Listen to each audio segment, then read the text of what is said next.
Welcome to Moms Don't Have Time to Read Books with Zibby. I'm the host, Zibby Owens. I am an author. My latest is Blank, pub date March 1st, a novel. I'm also a podcaster, obviously, a publisher, a bookstore owner, and so much more. If you love books, you're in the right place. In fact, we call it the Zibbyverse, or really, the LA Times called it the Zibbyverse, and we're going with it.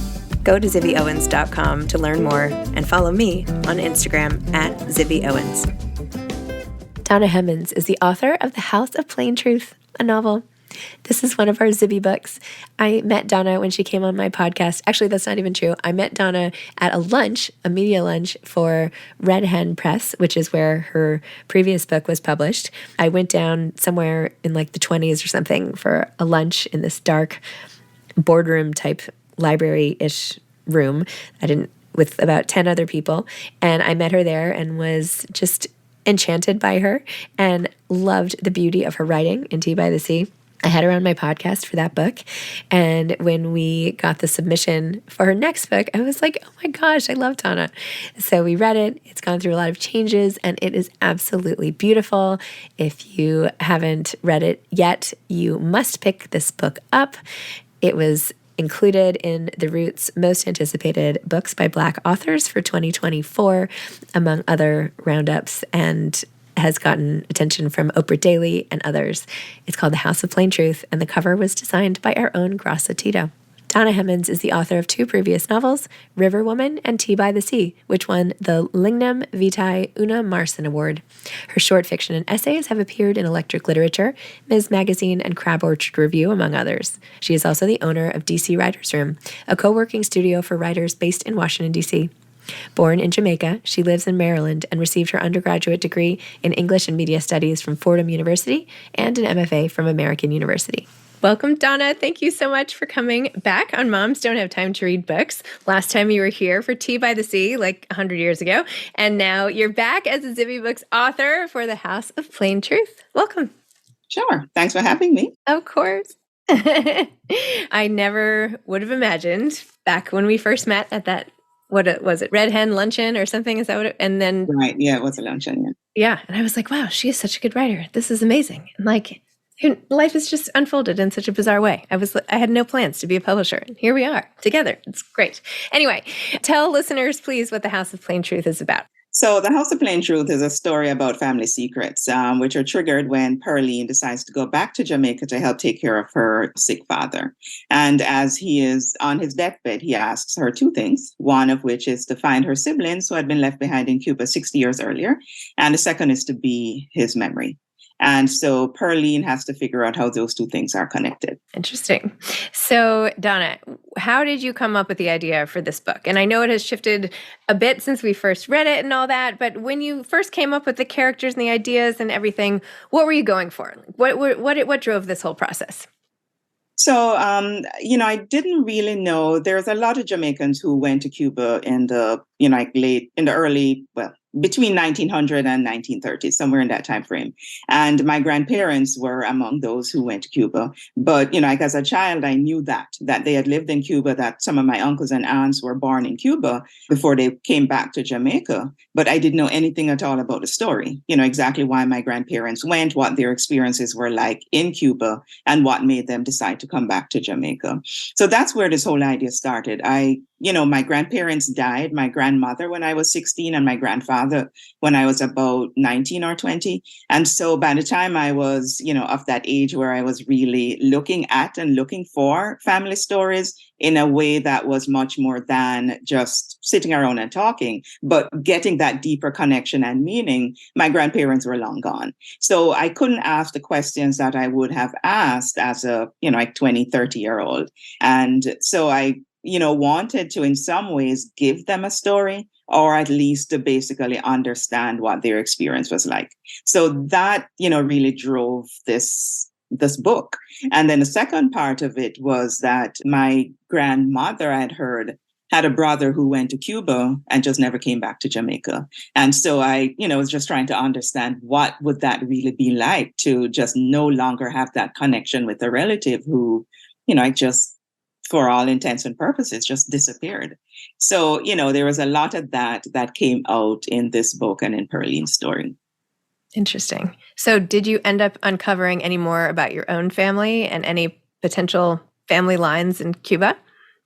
Not really the family lines in Cuba, no, but I have got bits more. I think once, I start asking and probing, I get a little bit more information from my uncles, and my father, but not much, nothing concrete because, I think they were young. And I think there's so much that I think older generations just simply either didn't talk about and didn't give like all the details that, I would certainly ask or want to ask about today.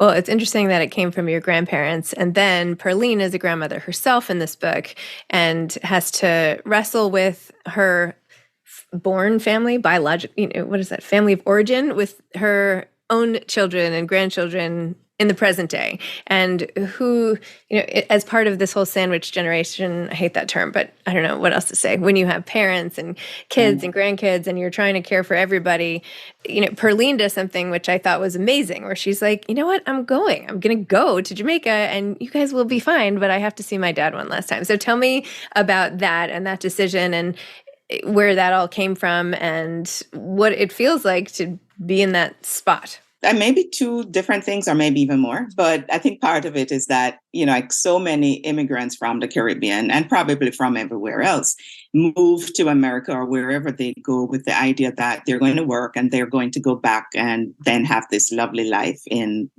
their home country. And I think that one of the things I've certainly seen, with my uncles and aunts who have lived here for, I don't know, 50 years or however long, is that there is no going back for them. Mm-hmm. Their friends have all moved on. There's nobody in their, like hometowns, where would they go? What would they do? And so most people just simply don't. But I shouldn't say most. A good number of people who wanted to go back just never end up going back. So I think that was the first part of it, that I wanted to write about somebody who went back home. And I think to a lot of the stories that we read about migration, it's usually the other way. It's the person coming to America as opposed to the person going back home. Mm-hmm. And, I wanted to, look at that story in a somewhat of a different light.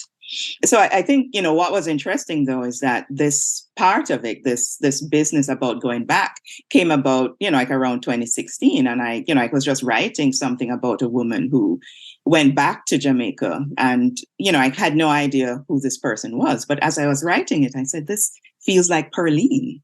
This feels like this woman in this book I had been trying to write about for, I don't know, 10, 15 years at that point, and I had set the book aside. And so once I got that piece with her actually going back to Jamaica, the story really fell into place. So I just knew that's where she needed to be. This is who was telling the story, and this is how this book is just going to work. Wow.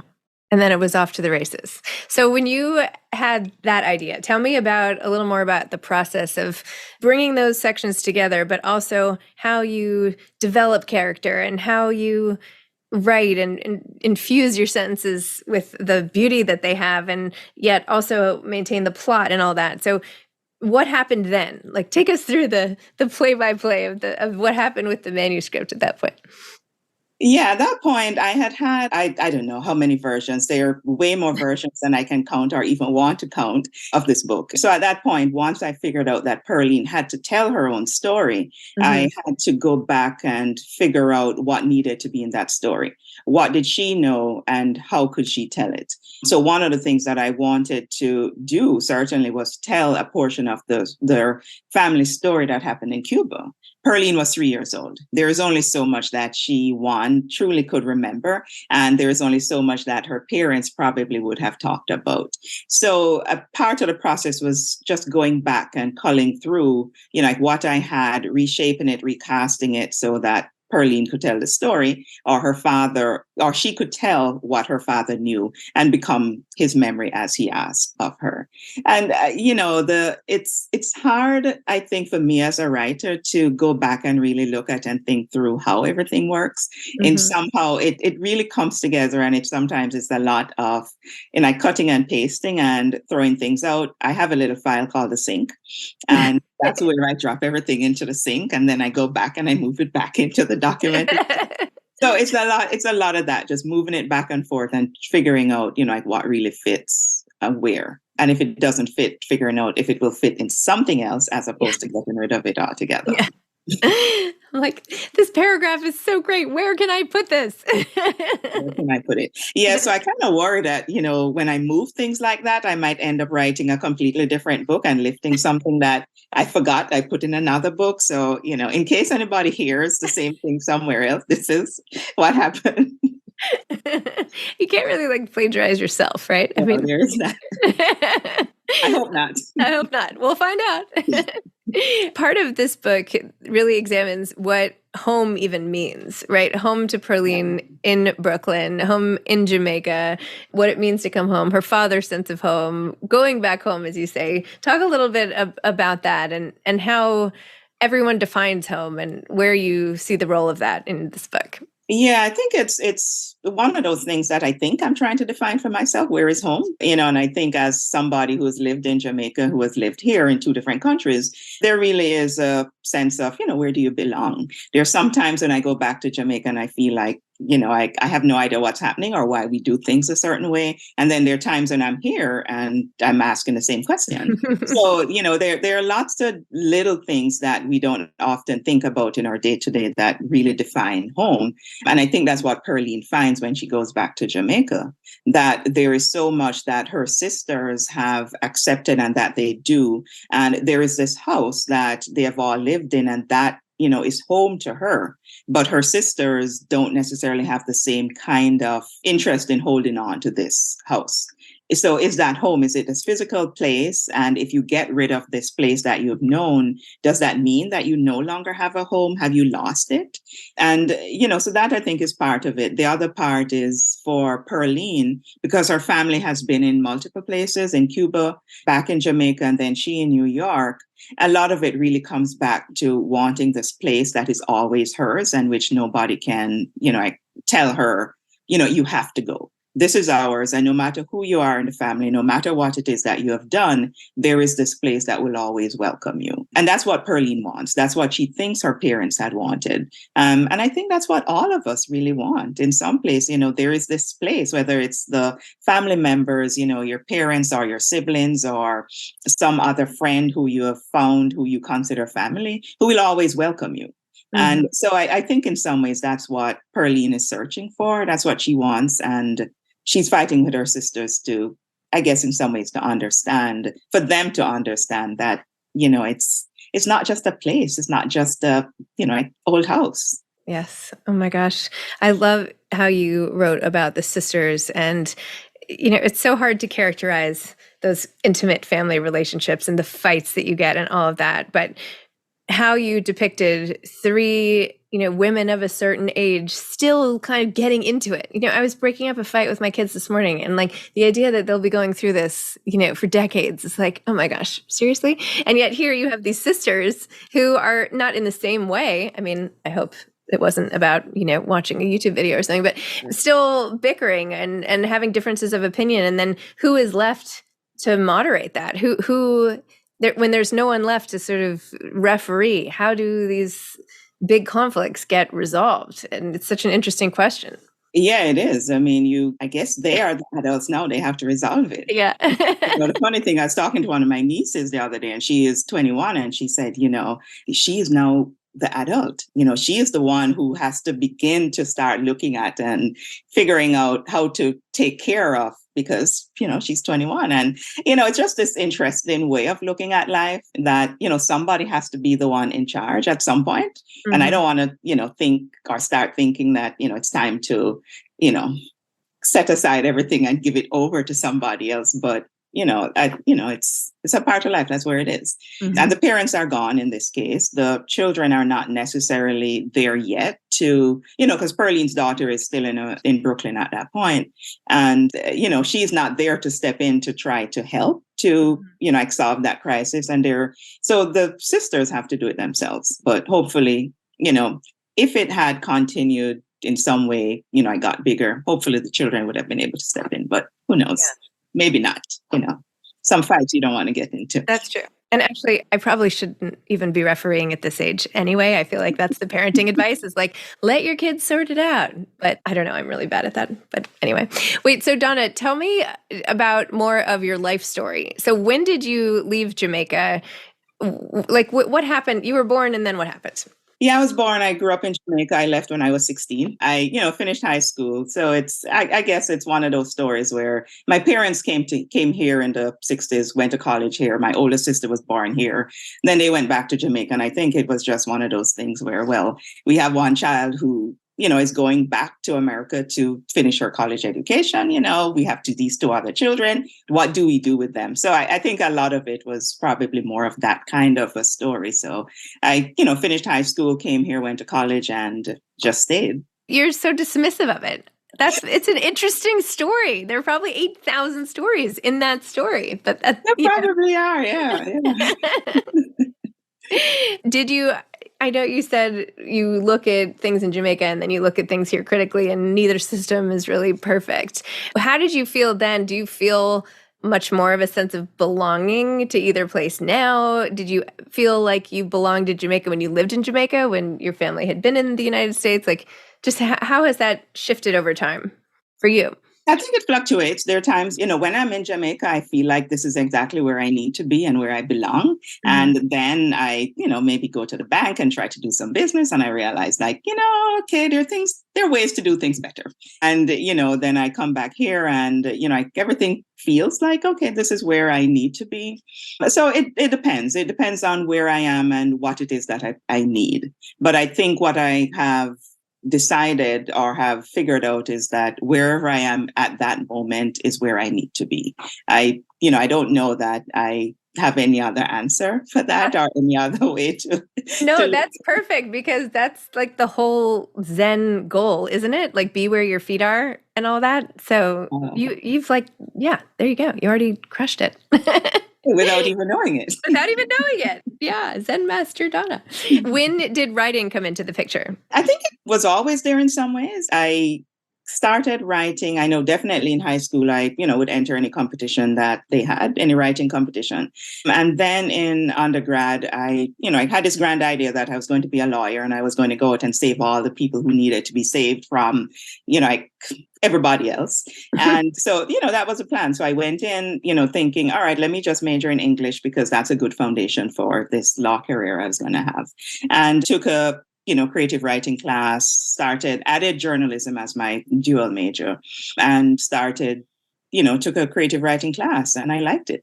So I started writing, wrote some more, and once I graduated, started working in journalism, and then I started writing what was my first, book, River Woman, and I realized that I knew I had a story. I didn't know exactly how to write this book or how to tell the story, and decided, okay, it's time to leave New York and move to grad and go somewhere and go to grad school so I can write this book. So that is pretty much how I started writing, how I got here. Not everybody who realizes they have a story decides to go to grad school, right? That's a conscious, obviously, choice. So why did you decide to do it? And did you feel like you learned certain things there that have really helped you? Or was it the community, or was it a little of everything? I think it's a little of everything, the community mostly, but, because I was around journalists and, they were interested in a completely different kind of story, which, while it served its purposes, it was not what I wanted to do or needed in order to write this novel. But I think the thing that I got most out of a creative writing program was not so much about learning how to write, but more about learning how to read, because I had to be able to step away from the book, read it, understand it, but step away from it or pull myself away from it in order to revise it. And I think that you need to be able to read and read critically or read in a different way. Because I think, in high school and stuff, when you read literature, they're, talking about theme and, what did the writer mean and, all of that sort of stuff. But it doesn't necessarily help you when you're trying to write, because if you are thinking too much about theme, you're not thinking about plot, you're not thinking about your characters. And so I think I needed that graduate program to be able to read other people's work, and by doing that, figure out and understand how to read my own work critically. So, I think without that experience, I don't know where I would be. I'm sure I would be writing still, but, I don't know that I would be here in this place. On the Zoom right now. Yeah, honestly, who knows? I might be, I don't know. I might have gone on and become a lawyer. I don't know. For listeners who aren't familiar with your previous works, can you talk about The River Woman and Tea by the Sea? So River Woman is set in Jamaica, and it's about a woman who is about to migrate and her son drowns. And so it really is about how she and the community deal with the death of this child. And I've been trying to not kill people in the books that I write, but, that hasn't happened yet. And Tea by the Sea is about a young woman whose child is taken from her at birth, and she spent 17 years looking for her daughter. We know at the outset of the story that the father has taken the child. So it really is just her trying to find the father and trying to understand, one, why he took her child. And, I hope, and her hope is to develop a relationship with her daughter. Have you read The Leftover Woman by Jean Kwok? Just came out recently. But no, I haven't. Very similar, it's, different, but similar themes, the search for family and giving up a child and all of that. Anyway, you might like it. Okay. I look for it. Your book recommendation of the day. There you go. Are you working on anything now? I am. One of the benefits of, I guess, having all these projects that you set aside is that I can always go back in and pull one out of the drawer and work on it. So the book I'm working on now is another one. It's actually the second book I started writing. And, for some reason, just couldn't quite figure out how to tell the story as well as I wanted to tell it. And now I think I have finally figured it out. So I am hoping to finish it up soon. Oh, exciting. Well, better that you take it out of the drawer, I think, than taking it out of the sink, right? Is that better? Well, but I like both. I mean, the drawer is where the stories that are fully formed go. The sink is the bits and pieces that don't quite work, From the drawer in the sink could be like a blog or something. Do you know what I mean? Just like, yeah, it could be, yeah. It would be fun to do like some sort of Twitter account where people just put sentences that they haven't found a place for, but that are great sentences. Yeah, actually, that's a great sentence. Yeah, what a fabulous first line of a novel. That I don't know. I can't use this. What about you? Yeah, exactly. Yeah, here, take it. Well, what do you like to read in your spare time? Well, lately I've been reading just a lot of Caribbean fiction, because I have embarked on a project to fully, try to understand a little bit more about Caribbean literature. And, it has been fun. So the last book I read was the Book of Lost Saint, and I can't remember the name of the author right now because I don't remember names, but really, it was a really interesting book. And, I highly recommend it. It's, he pulled in a lot of, like ghosts and, in order to pull together a modern day story with a story about what happened during the Cuban Revolution. So it was, really fascinating and interesting book. Wow, amazing.